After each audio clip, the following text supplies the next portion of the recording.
Glória a Deus. Você pode dar um glória a Deus aí?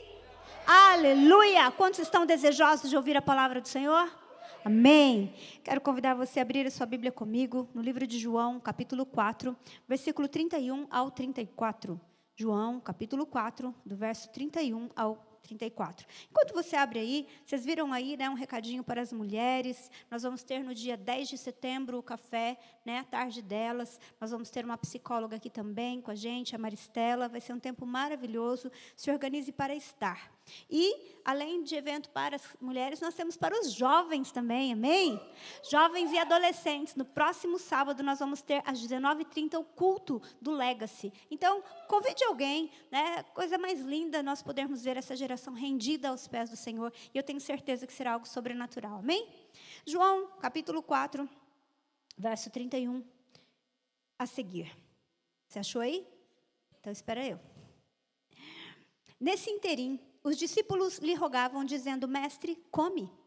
Mas ele lhe disse: uma comida eu tenho para comer, que vocês não conhecem.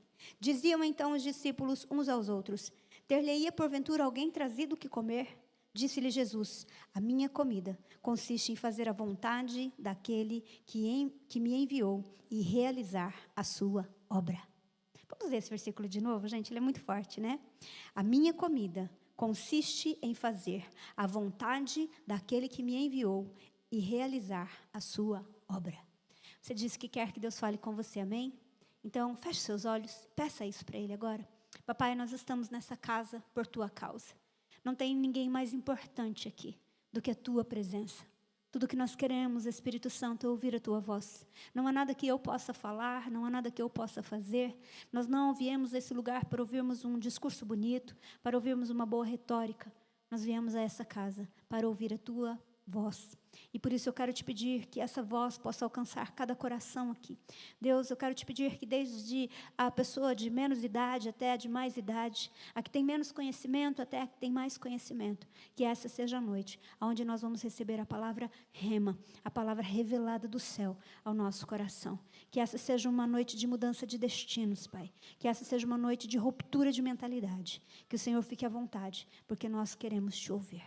Amém? Glória a Deus.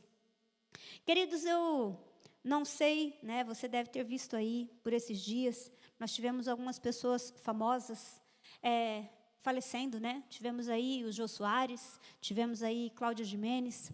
E eu acho muito interessante que a morte, ela é uma coisa imparcial.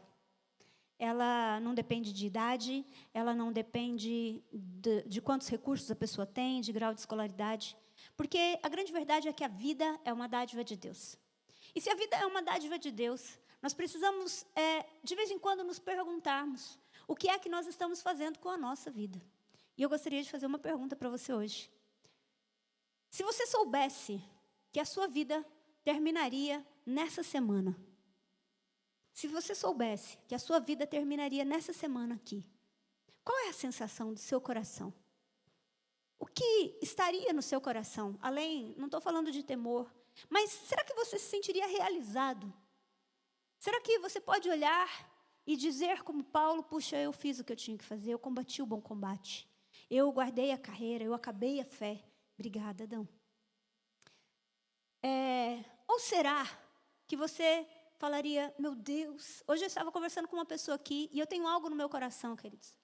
Eu acredito que no dia que nós nos encontrarmos com Jesus, tem muito cristão que vai chorar amargamente. Mas chorar amargamente. Mas não é por não poder ver o Senhor. Não é por não ser salvo. São pessoas que vão ser salvas, mas que vão olhar e vão falar: eu perdi o melhor da festa. O que eu fiz com a minha vida? Por que eu vivi como eu vivi?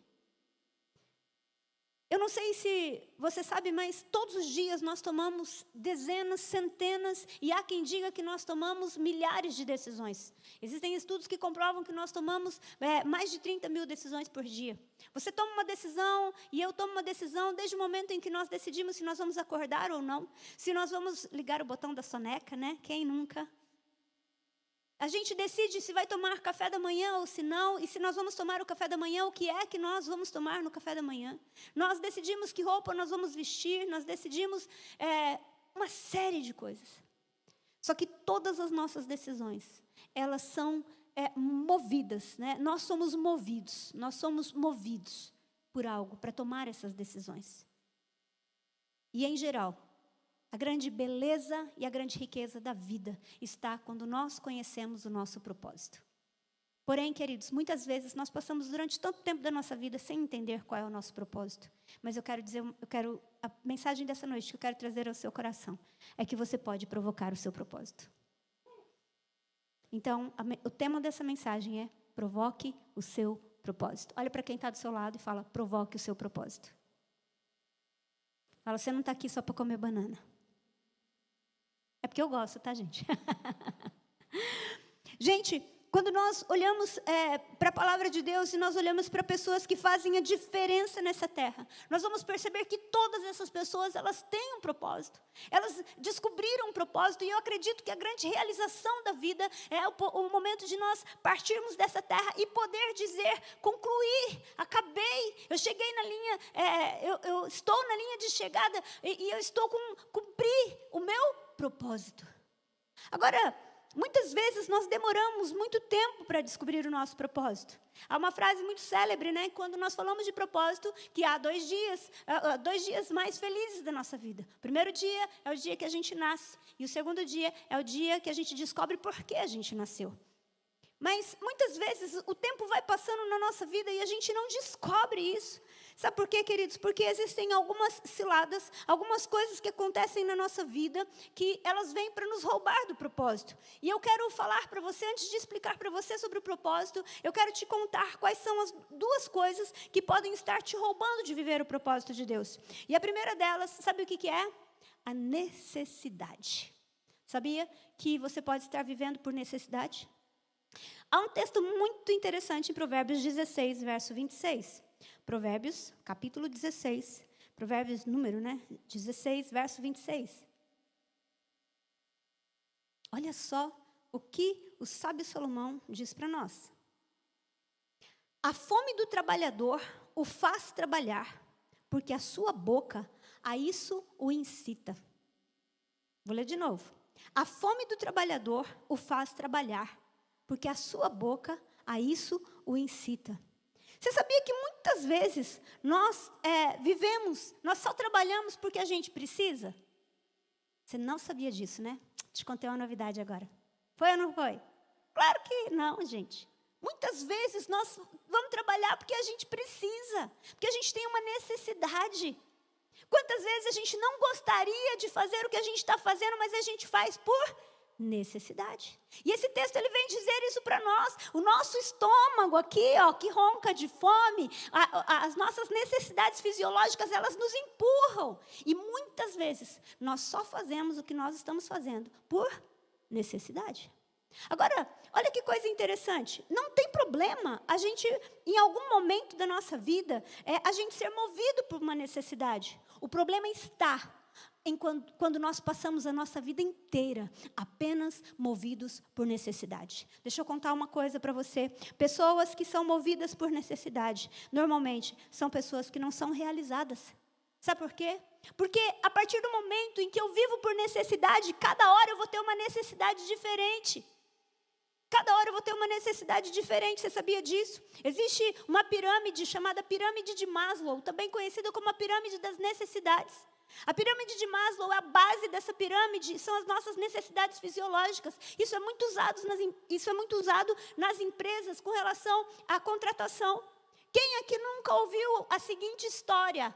Eu contratei fulano, nos primeiros 3 meses ele era uma bênção, depois que ele foi efetivado, perdi o funcionário. Alguém já ouviu isso aqui? Então eu vou te dar a explicação disso. O ser humano, ele tem a primeira base dele, a primeira necessidade dele é a necessidade fisiológica. Então, quando uma pessoa... Eu trabalhei durante 20 anos na área de recursos humanos. E é muito interessante porque a pessoa ela vem e ela fala: eu faço qualquer coisa porque eu estou precisando. E então você contrata ela. Só que quando essa necessidade é suprida, quando ela começa a pagar as suas contas, quando ela paga o aluguel que está atrasado, quando ela paga a luz que está atrasado, quando ela acabou a necessidade, acabou a motivação. E aí ela vai para o segundo nível da pirâmide. O segundo nível da pirâmide é a estima. E então tem segurança, tem várias coisas que eu não vou ter tempo de entrar aqui. Mas o que eu quero dizer para você é que as suas necessidades e as minhas necessidades são inúmeras. Acredite, queridos, a nossa alma é uma criança. É uma criança que toda hora quer alguma coisa, toda hora necessita de alguma coisa. Então, quando nós vivemos por necessidade, nós nunca vamos ser totalmente realizados. E quando nós somos movidos por necessidade, nós vivemos no raso em todas as áreas da nossa vida. Sabe por quê? Porque a gente só espera suprir a necessidade. A gente vive no raso com Deus. Você já viu aquelas pessoas que ela precisa ter um problema para se... tem gente que fala, parece que quando a gente está com um problema que a gente se apega a Deus. Então, eu tenho uma revelação para fazer para você. Significa que o relacionamento dessa pessoa está baseado na necessidade. Ela precisa de algo. Enquanto ela precisar de algo, ela precisa de Deus. Ela ainda não entendeu algumas coisas. Isso é muito, muito sério, gente. Agora, a necessidade, o que é necessidade para um, não necessariamente é necessidade para outro. E a necessidade fala muito a nosso respeito. E é por isso que quando nós conhecemos o Senhor ele começa um trabalho em nós de resgate de necessidade. Sabe por quê? Porque quando Jesus ele vai falar sobre ansiedade, eu não vou conseguir ler esse texto, mas lá em Mateus, quando o Senhor ele vai falar, olha, não andeis ansiosos por coisa alguma. Antes as vossas, ele fala assim, orem acerca de todas essas coisas. Sabe por quê? Porque o vosso Pai, ele sabe do que vocês precisam. Ele diz assim, os pagãos é que se preocupam com essas coisas. Sabe o que é um pagão? Pagão, naquele é alguém que não tem pai. O catolicismo usa isso, né? Uma pessoa que não é batizada, ele é um pagão.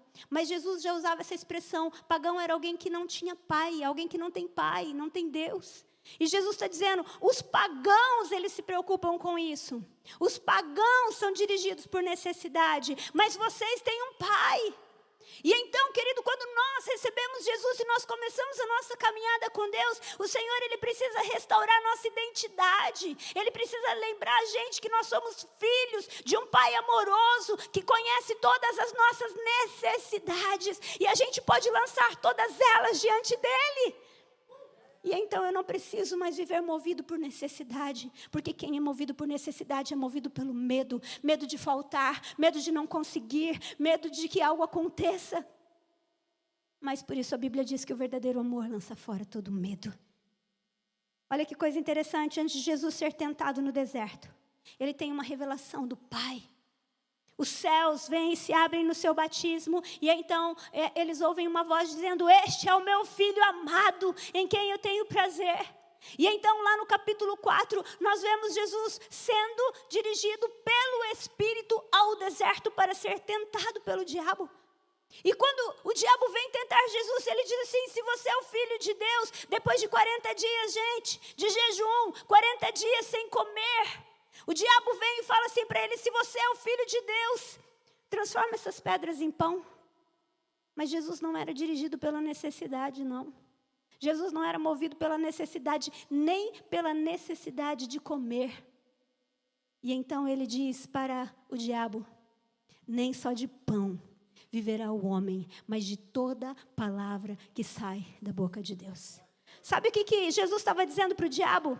Eu sei quem eu sou, eu sei de quem eu sou filho, eu não vivo por necessidade nenhuma, nem pela necessidade de comer. Se o Senhor me der uma palavra, é por essa palavra que eu vou viver, porque ele tinha recebido uma palavra de Deus dizendo, você é o meu filho amado, e essa necessidade não era só uma necessidade fisiológica, mas Jesus não tinha necessidade de provar nada para ninguém. Meu irmão, quem vive por necessidade, não vive só de necessidade fisiológica, vive de necessidade de reconhecimento, vive de necessidade de aplauso, vive de necessidade de perdoar e de ser perdoado. Jesus, ele olha e ele fala, eu não tenho que te provar nada, porque eu sei quem eu sou filho de um Pai amoroso, que acabou de dizer quem eu sou, então eu não tenho que te provar nada. Quando você começa a sua caminhada com Deus, o Espírito Santo começa a revelar no seu coração quem você é. Acredite, meu irmão, não tem necessidade que te mova, você é movido por um propósito, existe algo maior,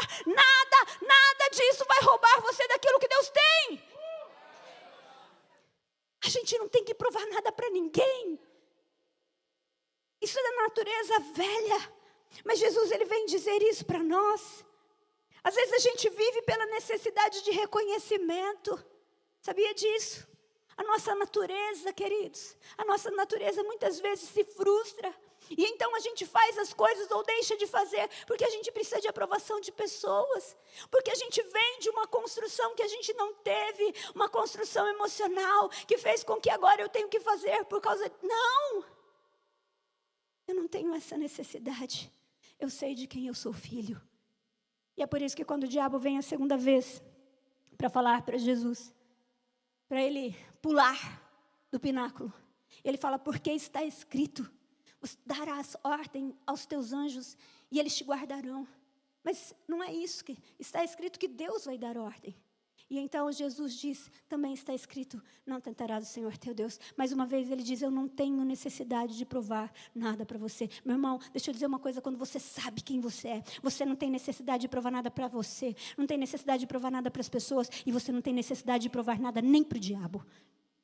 Tudo o que ele precisa saber está na cruz do Calvário. Tudo o que ele precisa saber a meu respeito e a seu respeito está na cruz do Calvário. Naquilo que Jesus levou sobre si. Todos os nossos pecados. Nos dando uma nova identidade. Nos dando um novo caminho. Nos dando uma filiação. E nós agora, como filhos de Deus, nós não precisamos nos mover por necessidade. Nós não precisamos caminhar por necessidade. Seja ela fisiológica, seja ela emocional, seja qual for.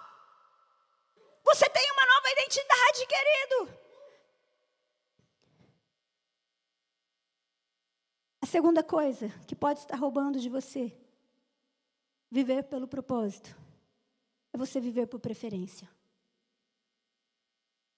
Muitas vezes, nós somos convidados a viver por preferências aqui nessa terra.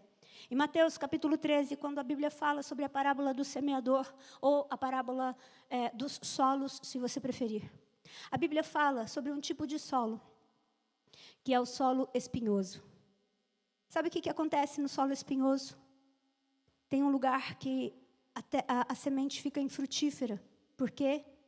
Porque a sedução das riquezas e os cuidados dessa vida abafam a semente. Meu irmão, desde o momento em que a gente nasce nessa terra, nós somos atraídos a viver por preferência. Sabe o que é viver por preferência? É fazer o que eu quero. Fazer o que é melhor para mim. A gente está vivendo um momento onde essa geração é estimulada a viver isso. Faça o que te faz feliz. Não importa as consequências. Ah, isso que te faz feliz? Então faz. Não.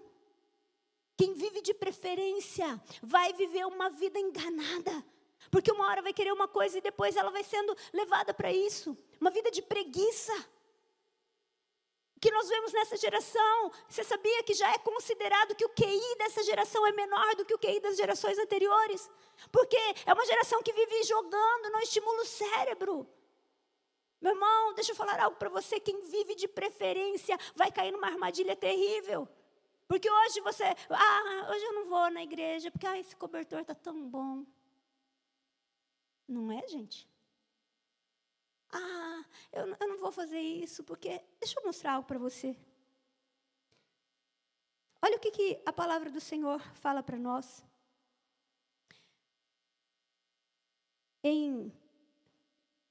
Antes de eu ler essa referência aqui, eu quero ler um pouquinho mais para baixo, para fazer mais sentido para você. Saul é um exemplo de alguém que perdeu o que Deus tinha para ele, porque ele viveu de preferência. Ele se perdeu no processo do reinado. Ele começa bem. Mas sabe o que acontece? De repente, ele começa a gostar dos aplausos. De repente, ele começa a gostar da posição. E ao invés de viver uma vida de propósito para agradar aquele que o chamou, sabe o que ele faz? Ele começa a viver de preferência.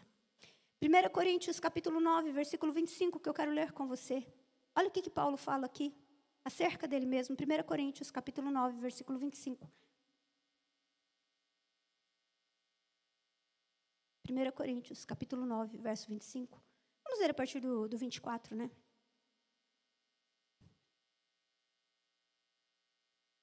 Não sabeis vós que os que correm no estádio, todos na verdade correm, mas um só leva o prêmio? Correi de tal maneira que o alcanceis. Todo atleta em tudo se domina, Aqueles para alcançar uma coroa corruptível, nós, porém, a incorruptível. Assim corro, também eu, não sem meta, assim luto, não como desferindo golpes no ar, mas eu esmurro o meu corpo e o reduzo à escravidão, para que, tendo pregado a outros, eu não venha eu mesmo a ser desqualificado. Uau! Ele está falando, gente, todo atleta em tudo se domina. Por que quando nós olhamos para um atleta e a gente fala assim, você come isso? Eu não como por causa do esporte. Viu, você não quer beber alguma coisa? Eu não bebo por causa do esporte. Vamos para tal lugar? Não, eu tenho que dormir cedo porque eu tenho horário para treinar. Não, eu preciso treinar 8 horas por dia, sábado, domingo, feriado, Natal, Ano Novo. E a gente acha isso louvável. Mas Paulo vem dizer, todo atleta em tudo se domina. Mas ele está dizendo para nós que se eles fazem isso para alcançar uma coroa corruptível, nós precisamos entender que nós não podemos viver de preferência, porque nós temos um outro propósito. Nós precisamos entender que não dá para viver de acordo com a sedução da nossa carne. Não dá para a gente viver de acordo com as preferências do nosso corpo. Acredite, querido, a nossa alma é manhosa. Ela gosta de coisas confortáveis. Ela quer o menor esforço. E então eu preciso aprender a estabelecer coisas para mim que não tem a ver com uma vida de preferência. Porque quando eu vivo uma vida de preferência, eu vou ser roubada do propósito. O perigo de viver de preferência é porque o nosso coração é enganoso. Nosso coração é enganoso. E pessoas que vivem por preferência não entenderam o que é nascer de novo. Meu irmão, quando nós entendemos o que é nascer de novo, a gente não vive de preferência. Paulo diz, não vivo mais eu, mas Cristo vive em mim. E o viver que agora eu vivo na carne, eu vivo pela fé no Filho de Deus que me amou e se entregou por mim. Eu não faço o que eu quero, é isso que Jesus vem dizer. Senhor, não como eu quero, mas como o Senhor quer. Meu irmão, a partir do momento que nós entregamos a nossa vida para o Senhor, é hora de nós entendermos que é tempo de nós morrermos para nós mesmos. Porque senão, no dia que nós formos chamados, nós vamos ficar frustrados. Porque a gente viveu de preferência como uma criança mimada que só quer fazer o que quer. Você não foi chamado para viver por necessidade. Você também não foi chamado para viver por preferências. E isso exige uma ruptura. Isso exige uma ruptura. Você foi chamado para viver por propósito. Eu e você fomos chamados para viver por propósito. Mas o que é uma vida de propósito? Nós vimos aqui, nesse texto que nós acabamos de ler, a atitude de Jesus diante de um prato de comida. Uma atitude simples, diante de uma coisa comum. Seus discípulos chegam para ele e falam assim, mestre, come. E aí ele fala, não, eu tenho outra coisa para fazer. É alguém que vive de propósito, é intencional em todas as suas decisões. Desde a hora de acordar. Meu irmão, nós estamos vivendo uma geração que está cheia de informação, mas de pouco conhecimento, porque não lê a Bíblia, não tem tempo com a palavra, porque não tem tempo, porque não é prioridade, não é intencional. Gente que é roubada com mentiras do inferno, porque não é intencional. Gente que não tem tempo para orar, gente que não consegue ter uma vida com o Senhor, porque não tem tempo. A gente não tem falta de tempo, a gente tem falta de prioridade, a gente tem falta de propósito. A gente não sabe o que a gente está fazendo nessa terra. E então vem o Netflix e dá uma coisa, e vem o WhatsApp e dá outra coisa, e vem o Face e dá outra coisa, e a gente está sendo roubado. Jesus diz, eu tenho uma comida para comer, e a minha comida é fazer a vontade daquele que me chamou. A minha comida e a minha bebida é fazer a vontade daquele que me chamou. Jesus tem intencionalidade. Jesus, ele é intencional em tudo aquilo que ele faz. Ele é o maior exemplo de alguém que viveu por um propósito. A palavra propósito vem do latim propositum e significa intenção. Deixa eu te perguntar, qual é a intenção da sua vida? Qual foi a intenção do seu domingo? Qual é a intenção da sua semana, da sua segunda-feira? Quando Paulo nos compara com atletas, ele fala para ele mesmo: eu assim corro, com um propósito. Eu luto, eu não dou socos no ar, não. Eu tenho um objetivo, eu tenho uma meta.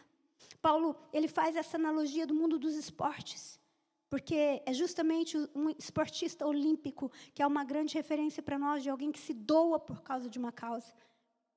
Nós precisamos entender que no momento em que nós entregamos a nossa vida para o Senhor, nós deixamos de ser a nossa prioridade.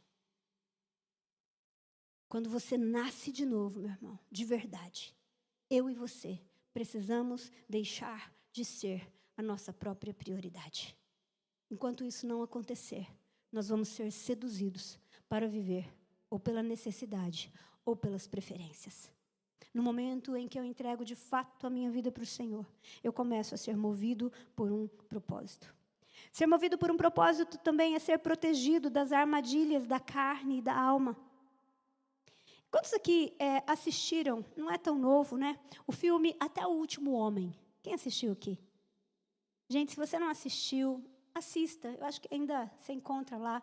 É a história de um médico chamado Desmond Doss. E ele estabeleceu no seu coração que ele iria na Segunda Guerra Mundial ajudar pessoas, mas que ele não iria colocar a mão numa arma. E esse era o propósito dele, ajudar pessoas, mas ele estabeleceu algo, por causa daquilo que ele cria, ele não ia colocar a mão numa arma. E se você assistir o filme, você vai ver quantas oposições esse homem vai encontrar. E acredite, ele consegue viver o propósito para o qual ele estabeleceu no seu coração.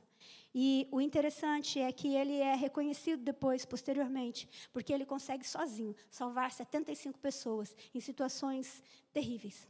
Mas sabe, ele encontrou oposição, ele sangra.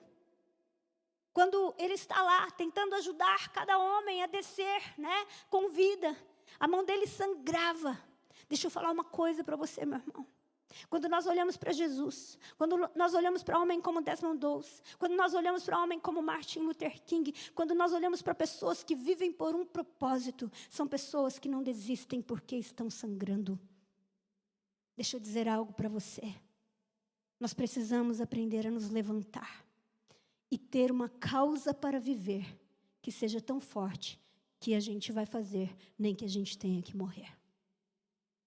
Pastor Márcio disse para nós, nesse encontro de pastores, ele falou: olha, eu tenho algo no meu coração.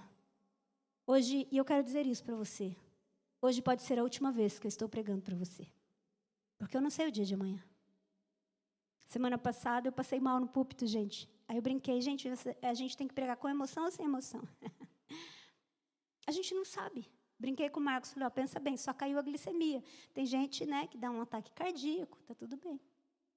Nós não sabemos o dia que nós vamos ser chamados. Hoje pode ser o último dia. Mas sabe de uma coisa, queridos? Eu quero viver intensamente cada um desses dias, porque essa é a razão do meu chamado. A razão do meu chamado é fazer o Senhor sorrir.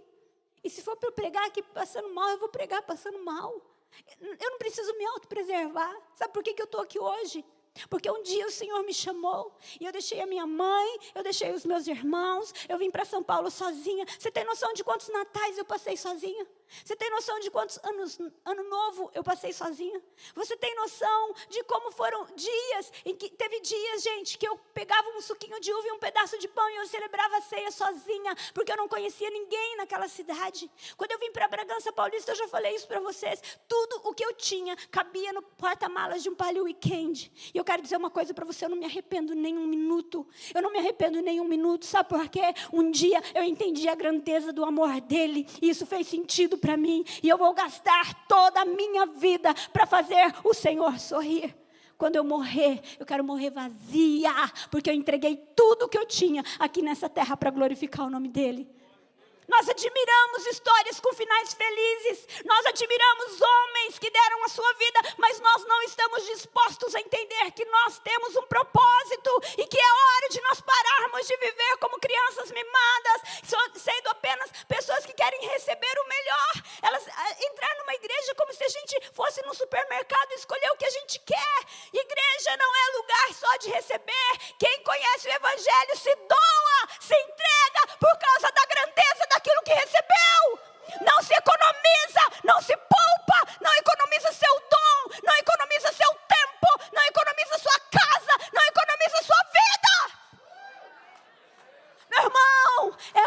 gente entender a grandeza daquilo que Deus nos chamou para viver. É hora da gente ser chacoalhado pelo Espírito Santo e a gente se entregar. Se entregar ao Senhor não é um momento que a gente levanta a nossa mão, é uma vida. Que vão ter dias de altos e baixos, que vão ter dias que eu vou sentir tudo e tem dia que eu não vou sentir nada. Mas eu vivo de modo intencional. Agora, eu ouço muitas pessoas reclamarem que não sabem qual é o propósito das suas vidas. Então eu quero dar um segredo para você. Enquanto você não souber qual é o seu propósito, viva de propósito. Enquanto você não souber qual é o seu propósito, viva de propósito. Para ficar mais claro para você, tem 2 exemplos que eu quero dar, rapidamente, de 2 homens que provocaram o seu propósito. Um deles é José. José, aos 17 anos, foi vendido como escravo. Vamos combinar? O que você acha que era a vida de escravo, gente? Ele tinha que lavar o chão. Você acha que ele estava feliz fazendo aquilo? Não. Sabe o que eu acho? Eu acho que José lavava aquele chão com lágrimas. Mas sabe de uma coisa?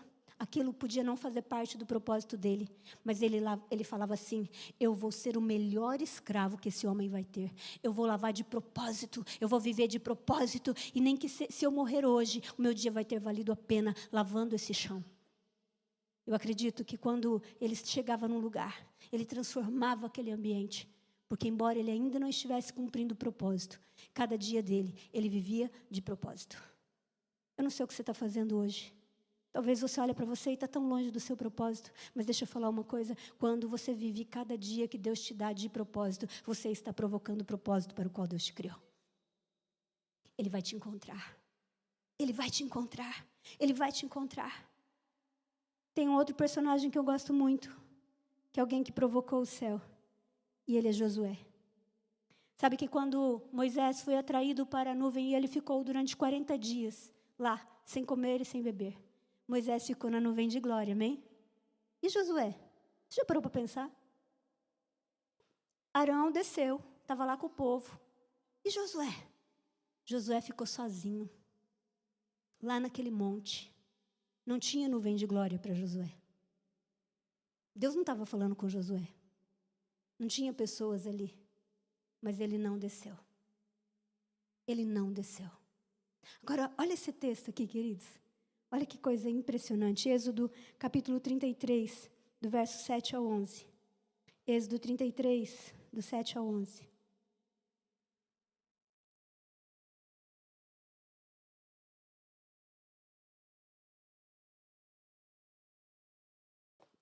Ora, Moisés costumava tomar a tenda e armá-la para si, fora, bem longe do arraial. Ele chamava a tenda da congregação. Quem que costumava armar a tenda? Moisés. Aonde que ele armava? Longe da congregação. Todo aquele que buscava o Senhor saía à tenda da congregação, que estava fora do arraial. Quando Moisés saía para a tenda, todo o povo se erguia, cada um em pé. Aonde? À porta da sua tenda, ou seja, na sua própria casa. E olhavam pelas costas até entrar ele na tenda. Uma vez dentro, Moisés da tenda descia a coluna de nuvem e punha-se à porta da tenda, e o Senhor falava com quem? Com quem, gente? Todo o povo via a coluna de nuvem que se detinha à porta da tenda. Todo o povo se levantava e cada um, à porta da sua tenda, adorava o Senhor. Falava o Senhor a quem? A Moisés, face a face, como qualquer fala a seu amigo. E então voltava Moisés para o arraial. Porém, o moço Josué, seu servidor, filho de Num, nunca se apartava da tenda. Deus falava com quem? A glória vinha sobre quem? Mas tinha um coração ali, que estava provocando o seu propósito. Porque a sua atitude dizia, já que é para ser servo, eu vou ser o melhor servo. E eu não me aparto desse lugar. Eu não me aparto do lugar onde Deus se movimenta. Deixa eu falar uma coisa para você. Se você quer viver o propósito de Deus na sua vida, seja fiel, extremamente fiel naquilo que você está sendo chamado para fazer hoje. Vai mais longe, dá um passo a mais. Eu contei outro dia aqui para vocês sobre o pastor Flavinho. Hoje a gente vê o pastor Flavinho lá na sede. Ele prega, substitui o pastor Márcio.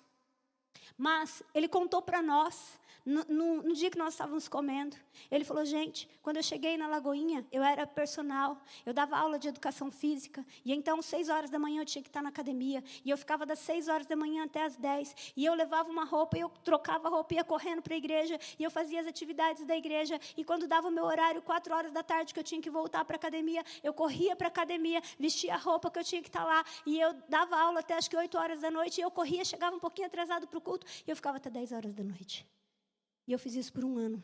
E um dia, o pastor Márcio me ligou. E ele falou, Flavinho, eu não sabia que você não era registrado. Ele fazia isso como voluntário. Ele fazia isso porque ele era apaixonado. Ele provocou o propósito dele. Nesse dia, o pastor Márcio falou, onde você está? Eu falei, estou aqui na igreja, pastor. Ele falou, então você vai falar com a moça do RH agora, porque eu quero você registrado. Eu quero você no meu time. Deixa eu falar uma coisa, meu irmão. Está na hora da gente parar de ficar esperando Deus fazer alguma coisa com a nossa vida. E está na hora da gente fazer alguma coisa com as coisas que Ele já nos deu. Deus está procurando Josué. Os céus estão esperando uma provocação nossa. Meu irmão, está na hora da gente tirar os olhos de nós mesmos e entregar tudo diante do altar do Senhor. Se você não tiver um motivo para viver, acredite, você não tem um motivo para morrer. Meu irmão, sua vida tem um propósito. Os nossos propósitos podem ser diferentes. Para alguns, o propósito, talvez o seu propósito, seu único propósito seja cuidar de um filho. Você não sabe. Talvez o seu único propósito seja lá no lugar que você trabalha. Você não sabe. Então provoque o seu propósito vivendo de propósito. Não baixa a guarda, meu irmão. Persevera. Pastora, mas eu já estou há 1 ano. Faz 2, faz 3, faz 4, faz 5. Eu não sei, como eu disse para você, eu não sei quanto tempo de vida eu tenho. E você não sabe quanto tempo de vida você tem. Mas um dia eu vou me encontrar com meu Senhor. E eu quero... Tem uma coisa que eu sempre falo para o Senhor, sempre, nas minhas orações. Senhor, o dia que eu me encontrar com o Senhor, eu não quero que o Senhor diga assim, filha, eu tinha para você até aqui, mas você viveu até aqui. Não. Eu quero dar tudo, querido. Eu quero dar tudo. Eu quero dar tudo.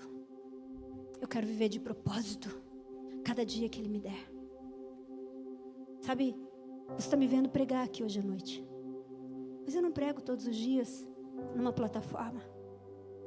Quase todos os dias eu faço almoço na minha casa. Isso é um propósito. Eu olho para os meus filhos na minha mesa e eu sorrio, porque isso é um presente do Senhor. Sabe, eu não tenho passadeira. Sou eu que passo a roupa em casa. E eu faço isso com alegria no meu coração. Marcos sabe disso. Às vezes ele fala, amor, vai descansar. Eu falo, não, eu preciso passar, eu só tenho hoje. Porque eu vivo de propósito. Eu vou passar roupa, eu vou passar o melhor que eu puder. Eu vou fazer a comida, eu vou fazer o melhor que eu puder. O que eu for fazer, eu vou fazer o melhor que eu puder. Sabe por quê? Porque eu vou provocar o meu propósito. Deixa eu falar algo. Você tem um propósito. E ainda que você não saiba qual é o seu propósito, amanhã pela manhã, a hora que o seu relógio tocar, ou a hora que seus olhos abrirem, diga algo para o Senhor. Fala, papai, hoje eu quero fazer tudo o que o Senhor me colocar para fazer, de propósito, porque eu quero fazer o Senhor sorrir. Feche seus olhos.